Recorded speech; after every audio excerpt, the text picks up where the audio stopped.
ജില്ലയിൽ കാപ്പി വിളവെടുപ്പ് അവസാനിച്ചിട്ടും മുൻ വർഷത്തെ അപേക്ഷിച്ച് വിലയിൽ കുറവ്. കഴിഞ്ഞ വർഷം ഈ സമയത്ത് കാപ്പി പരിപ്പ് ക്വിന്റലിന് 45,000 രൂപയും ഉണ്ടക്കാപ്പി ക്വിന്റലിന് 25,700 രൂപയും വിപണിയിൽ വിലയുണ്ടായിരുന്നു.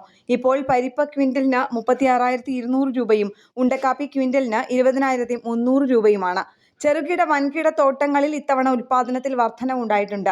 കഴിഞ്ഞ വർഷം വിളവെടുപ്പ് സമയത്ത് തന്നെ പരിപ്പ് ക്വിന്റലിന് 44,000 രൂപയും ഉണ്ടക്കാപ്പി ക്വിന്റലിന് 23,000 രൂപയും ഉണ്ടായിരുന്നു. ഇത്തവണ വിളവെടുപ്പ് സമയത്തും വില കുറവായിരുന്നു. പരിപ്പ് ക്വിന്റലിന് 34,500 രൂപയും ഉണ്ടക്കാപ്പി ക്വിന്റലിന് 19,000 രൂപയുമായിരുന്നു. കഴിഞ്ഞ വർഷം മാർച്ച് പകുതിയോടെ കാപ്പി ചരിത്രത്തിലെ ഏറ്റവും ഉയർന്ന വിലയിലെത്തി. ചുരുങ്ങിയ ദിവസം പരിപ്പ് ക്വിന്റലിന് 50,000 രൂപയും ഉണ്ടക്കാപ്പിക്ക് 25,700 രൂപയും എത്തി. പിന്നീട് കുറയുകയും വർദ്ധിക്കുകയും ചെയ്തു.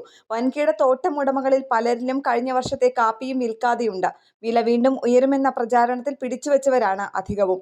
ഇത്തവണ കാപ്പി ഉൽപ്പാദനവും ആവശ്യകതയും ഒക്കെ കണക്കിലെടുത്ത് വിലയിലെ വ്യത്യാസം എങ്ങനെയാകുമെന്ന് വ്യാപാരികൾക്കും വലിയ നിശ്ചയമില്ല. ഈ വർഷത്തെ കാപ്പി ചെറിയ ശതമാനം പോലും വിപണിയിൽ എത്തിയിട്ടില്ലെന്നാണ് വ്യാപാരികൾ പറയുന്നത്. കേരള പ്രണാമം ന്യൂസ്, വയനാട്.